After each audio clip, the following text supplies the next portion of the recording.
Welcome to the Grow Your Business and Grow Your Wealth podcast with Gary Heldt. Gary is an expert in helping business owners put together a plan that will provide a better future for their businesses, themselves, and their families. On the podcast, Gary interviews other professionals who share his vision, and together they share secrets and strategies any business owner can use to build a better financial foundation for your business and your life. Welcome back to the podcast. Today, our guest is Cecile Hult, who is a partner and private wealth advisor with Argent Bridge. Welcome. Hey, Gary. Thanks for having me. So, Cecile, tell us some about yourself and what it is that you do. So I am a certified financial planner and certified divorce financial analyst, which is a mouthful for saying that I'm a financial advisor who specializes in assisting people going through a divorce. So I would say we probably help about 50% of people with just traditional financial planning, and about the other half of the time I focus on helping people getting ready while they're going through a divorce with sorting out the finances and so on and so forth. So how did you get where you're at now? I mean, you're a partner here. You've been doing this for a number of years. How did you get from college to here?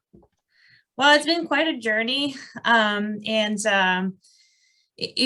up, I wanted to be a teacher. And to me, the role of a teacher is really to educate and set up their students to succeed in life. And I see the same thing happening with being a financial advisor. I see my role as educating people and setting them up for success.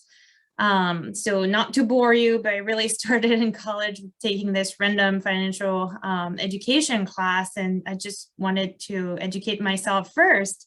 I was an econ major, didn't really know what I wanted to do, and then that really piqued my interest. I was like, well, so you're telling me that pensions are going away and Social Security is about to go broke, and people are supposed to create their own retirement and savings, but no one is educated about this. So I just thought that I could kind of fulfill my wish of educating people, being a teacher, and filling that gap, that financial education gap.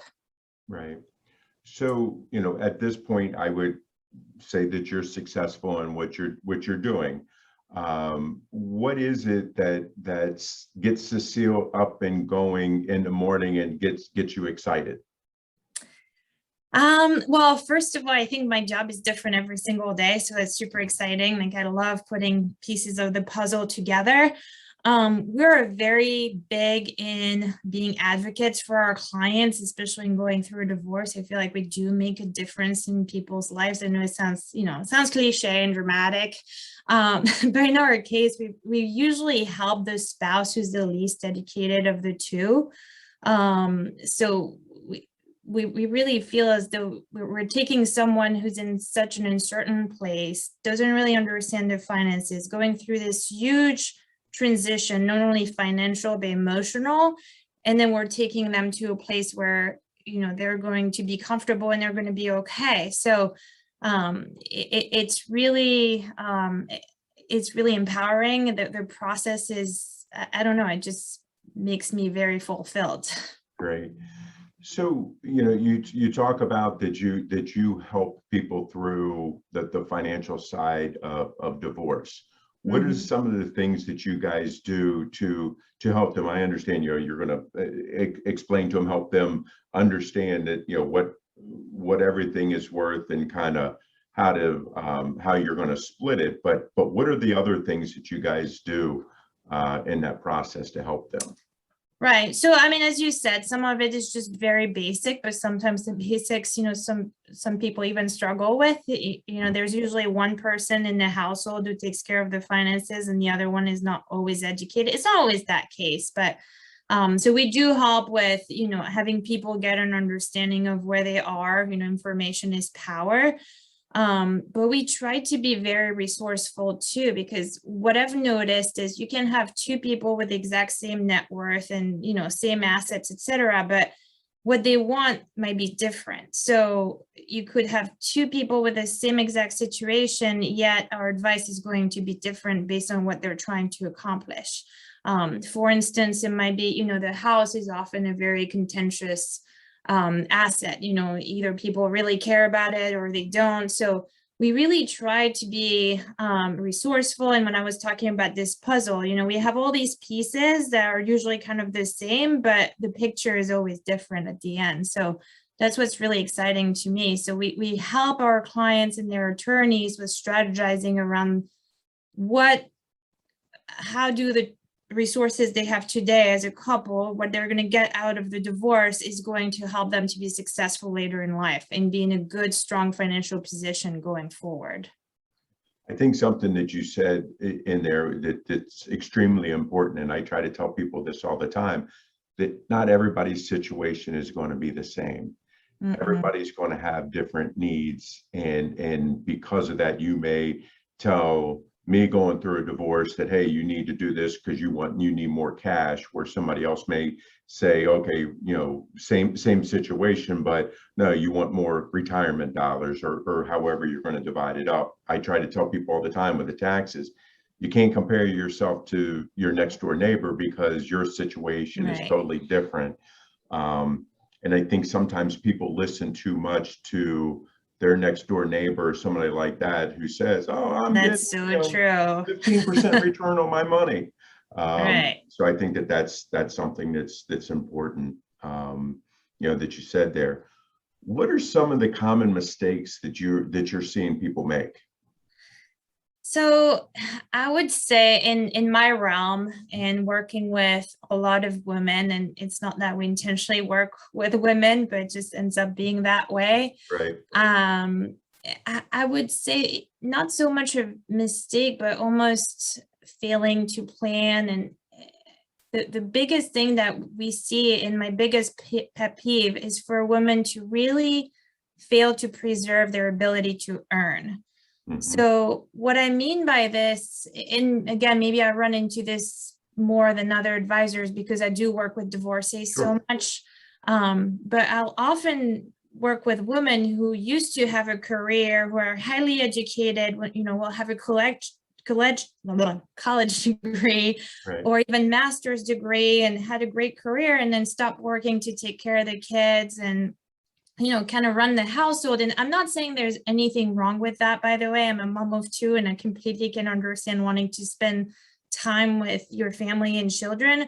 What I would say is, if women do take time off, it is important to kind of keep a foot in the workforce and preserve that ability to earn. So taking time off is okay, but taking time off for too long and losing your ability to find a job and gainful employment that is connected to your skills is a huge mistake, in my opinion, because I've seen way too many women who then later on rely on their spouse's earnings and kind of become financially hostage, in that marriage. And that's not a pretty, it's not a pretty situation to be in.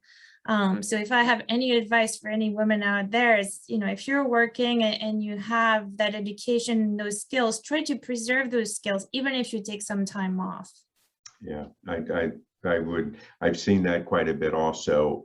I've also seen that where that same situation is happening, and not necessarily a divorce, but the husband passes away. Right. And then at that point, it's, then they're in a big panic because, hopefully, yes, there's enough life insurance to help them out short term, but to get back on their feet and things like that, it takes, a lot longer to do. So I agree. I definitely think what you're saying, definitely makes a lot of sense there.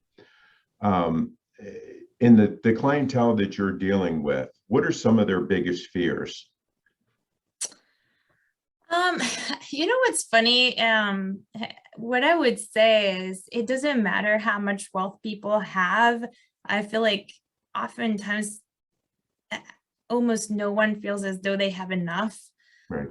So definitely running out of money and not being able to retire successfully is a fear of a lot of people. A fear to be a burden of family is another one. I see a lot of people who have witnessed their own parents going into retirement communities, or going to have their health fail and not have planned properly. So I hear that often. I don't want to be a burden on my children. I want to make sure that I have assets for them, that I have assets to care for myself, but Sure. also leave a legacy. And yeah, always that, no matter how much money people have, always that fear of running out. Right. So what are some of the things? I mean, obviously, if someone gets divorced or has a spouse that passes away, so now it's just kind of just them. So before they had somebody else that they were, partnering with from a financial, health, living, and so forth. What are some of what's some of the advice that you're giving these people when they're, I'm going to say, starting over by themselves? Right. So, I mean, it starts with very basic financial education. First, I mean, so basic is understand where you are. And it starts with just what is your balance sheet? What's your income? What are your expenses? And people often come to us thinking there is a silver bullet somewhere, and it's really boring. Right. It's like, live within your means, don't spend more than what you're earning, and just kind of plan. So, it's probably not that exciting to your listener to hear this, but we really start very basic of, just make sure that you're not spending more than what's coming in every month, and get an understanding of what your budget is. If you've never had a budget before, try to really get an understanding of that. And then if you don't necessarily have income, but, resources, how can we create an income stream from those assets? So how can you create a paycheck from your portfolio? So we really start from there and running projections so that our clients can kind of have that peace of mind that they're going to be okay, or if they're not currently okay, that they will be. Right. I painted this pretty grim picture for divorcees, and we have a lot of people who come to us who are not in a good shape. But what I'll say is, and what's so exciting about my job is that, a few years or even a few months post-divorce, we're able to get people in a good place where at least they understand exactly what they have to do in order to be fine. So I would say it's not because someone goes through a financial hardship that they can't be okay later on, but it does require some planning and some good advice, I think.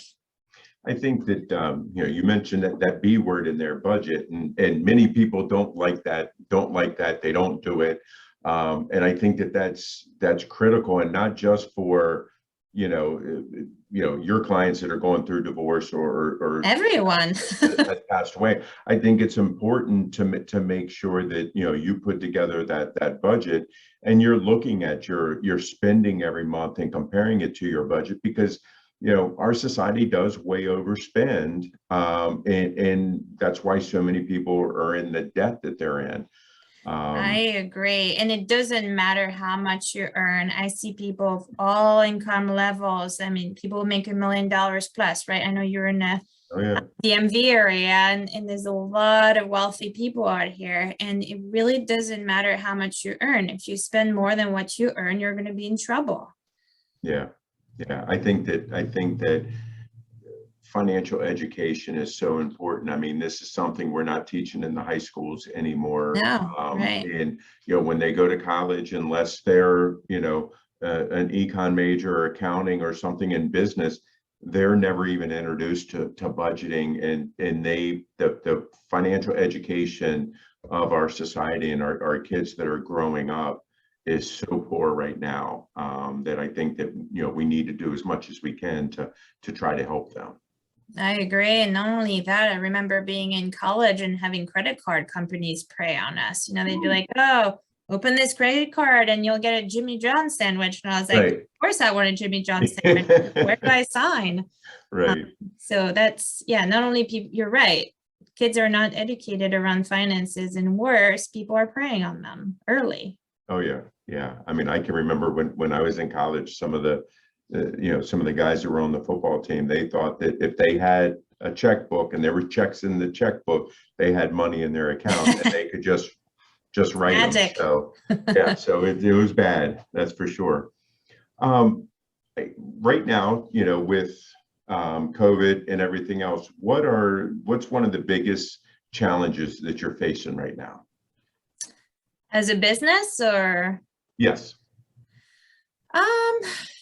I would say we're pretty fortunate that COVID hasn't impacted us negatively as a business, because we were able to really pivot really quickly to working from home. And if anything, I would say, COVID's obviously been devastating for a lot of people, but I feel like we've been able to help a lot of people, and that's been very fulfilling for us, because some of our clients, or even some of their friends, have lost jobs or been experiencing transitions that were not necessarily expected, or been offered like early retirement packages and such. So, I hate to say that we've benefited from a crisis, but I feel like we've been in a position to help more people at a time where they needed it. So, I'm very, very grateful that we've been able to sustain this crisis well as a business.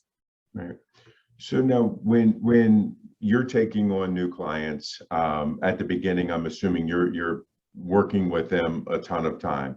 Kind of when you, I'm going to say, kind of come out on that other side with them. After that, how often are you meeting with your clients? Right, great question. It depends, depending on where people are in life. I would start by saying we don't want to put a short-term emphasis on a long-term plan. So we definitely don't want to meet with people too often, because that will lead to maybe try to do too much where too much is not required. For example, you don't necessarily want to make trades in the portfolio too often. Like we do want to kind of have a strategy, agree to it, and unless things change, then make adjustments. So I would say most people we meet with about a couple of times a year, but I have some executives who will have, who work for companies that have, that they'll have stock in their company and they'll vest quarterly. So I'll make sure to absolutely have a call with them and a check-in with them quarterly. And then we decide then, like, what do we do with those shares? Do we sell them? Do we keep them? Or same thing with stock options. So I would say kind of it depends on people's needs. Our clients who are in the workforce and have that type of compensation, we're very, very active with. Right. People who are retired and their situation doesn't change very often, then we'll meet about semi-annually with them. Now, that doesn't mean that we don't pay attention, right? Sure.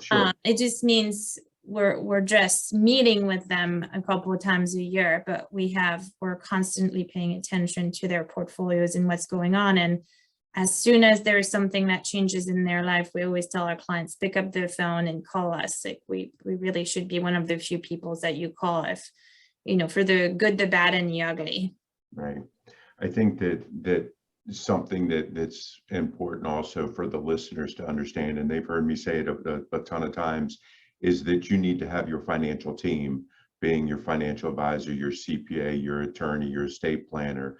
And we all need to be communicating throughout the year also, because there could be money that somebody doesn't necessarily have with you, or they may have a vacation home or something like that, or rental property that they may have sold, or they're going to be selling, which is going to affect their taxes, but it's also going to affect, cash that they may need, or they may have extra that, you can invest with them. I think that it's important for people to understand also that you're putting together a plan for them, and that you're meeting with them to make tweaks to the plan if need be.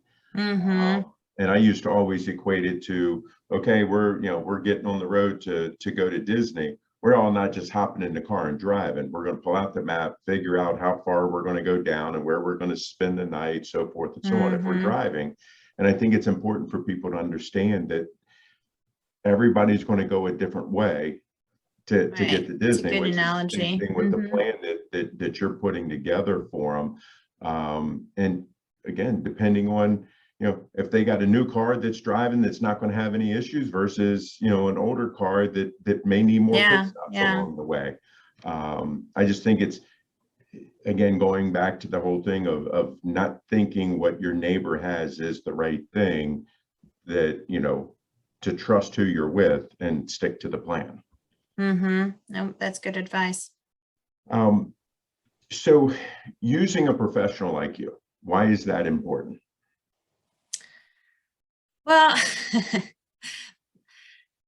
I mean, I do think, there's the reason I'm pausing is, nowadays you just hear, oh, there's robo advisors and this and that. And when the market is going well, everybody feels that so they can do it themselves, right? Right. But then the market pulls back 20-30%, like in March of 2020. And then all of a sudden everybody remembers why they need us. So I would say, what we really do for clients is simplify the complex. So we do try to, have them enjoy life and enjoy what they're really good at. So I think it's important for people to hire us because we can give them that peace of mind, help them not be emotional when otherwise they might be. It's a lot harder to not be emotional with your own money, rather than when you have someone that you can call and basically Exactly the ledger or make sense of your money too. Like for example, I just had brand new clients who said they know they have a lot of wealth, but they have no idea what it means. So we really put wealth in context too for people and tell them, why you have X and this means that you're going to be able to do this, this, and this with it. So my role is not to tell people what to do. My role is to tell people, like, based on what you want to do, here is how you get there. Right. I think that especially with what you do with, divorcees and stuff like that, you really help remove the emotional side of things. Yes, and in divorce, important. it's probably more dramatic, I would say, because when you get ready to sign a property settlement agreement, you have a one-time shot at getting it right. There's no do-overs. You might be able to change the support that you might modify support, you might modify some things like that, but you cannot modify the division of property post signing that document. So that will sound dramatic, but you have to get this right. And I think, you can go at it cheap, but you might pay for it later, where I think it is important to really gather that team when you're going through a divorce and having to sign that property settlement agreement. There's really no redoing the plan later on that one. Right. So you've been doing this for a number of years now. What is it that you know now you wish you knew when you first started out? That's a few things. One, I'm realizing more and more every day is that there's no is a definition of wealth. What is wealth? As a young kid out of college, becoming an advisor, as like, well, wealth is having money, right? Is having that $1 million plus, which, in this area is not that wealthy anymore. Right. But now, like, I'm realizing, like, having wealth is really like having the freedom to do what is important to someone. It's not a number. So I kind of wish I had known this then, because it would have helped me kind of coach people better along the way, and really help them make sense of their money.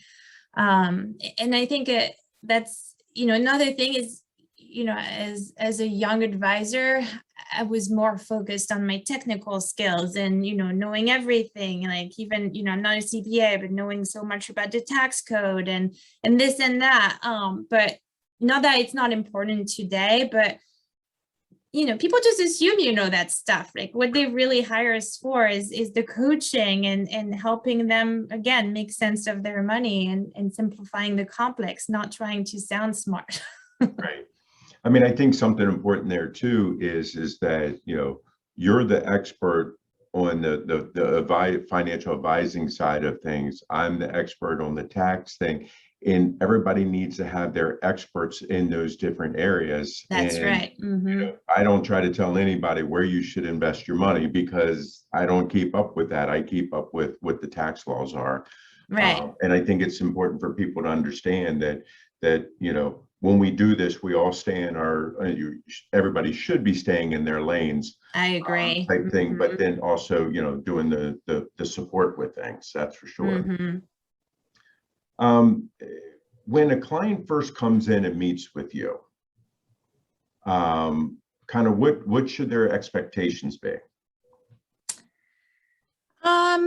So first I would say, we definitely don't try to be all things to all people. So the first thing is, I want clients to be comfortable with us and make sure that we're a good fit for them.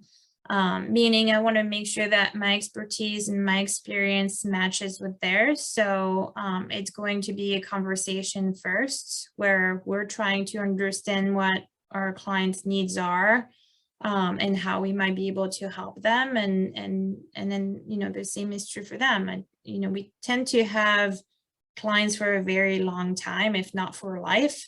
So I do think this beginning relationship is so important. If we're not a good match, there's no need to try to force that relationship. So first, it's, the very first thing that we do is just have this kind of introduction and a conversation. And then once we think we might be a good fit, then we have a very strict process that we follow, making sure that we understand really everything about our clients and what they're trying to accomplish. And then we really identify their strengths, their weaknesses, how to get to where they're trying to go. And so, as you said, it's pretty involved at the beginning. And then it just becomes a little bit less involved over time. I mean, from their perspective, like, we're always involved. Right. We do require a lot of time with our clients at the beginning. So I think something that's important for the listeners to kind of reflect back on with what you just said was, nowhere in there did you say that you're asking them to move their money when you first meet with them. Oh, no. You're building a relationship with them before that. And right. I think that it's important for our listeners to understand that if somebody's trying to push them their very first meeting to move money, right. I mean, bells and whistles should be going off. The big word right now is the F word, the fiduciary term. And so if we even ask people to move their money before we even know what they're trying to do, it would clearly not be in their best interest. So first and foremost, we want to do what's best for our clients. So moving the money is secondary. Of course, money is important, but it only funds the plan. It's not the plan itself. Right. So we've covered a lot of material. What haven't I asked you that you wish I would have? Let's see. That's a good question. What I would say is, how one thing that's my pet peeve is so many people call themselves a financial advisor, but not necessarily have the credentials. And I'm not, I'm a CFP, certified financial planner myself. So I'm obviously biased towards CFPs, but it doesn't necessarily mean that people who are not CFPs are bad advisors. Right. But they had, maybe a good question would be, like, how do you find a good advisor?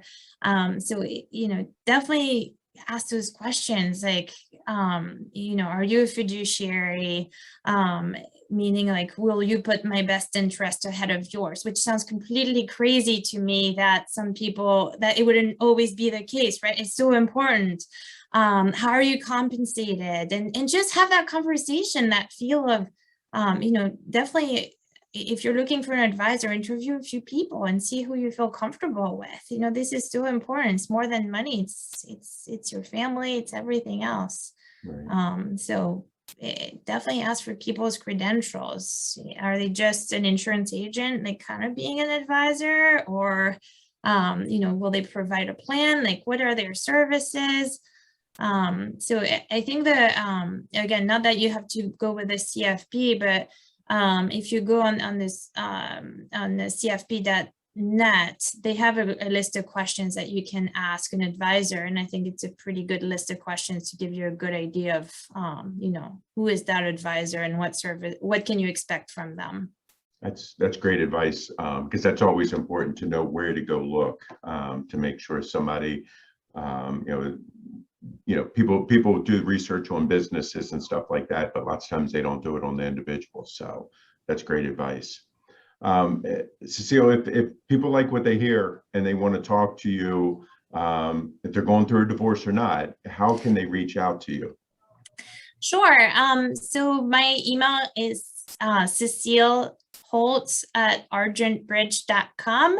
But it's probably easier to just go on our website, argentbridgeadvisors.com, and you'll see a list of we call it our exceptional people, because I truly believe that we have an exceptional team.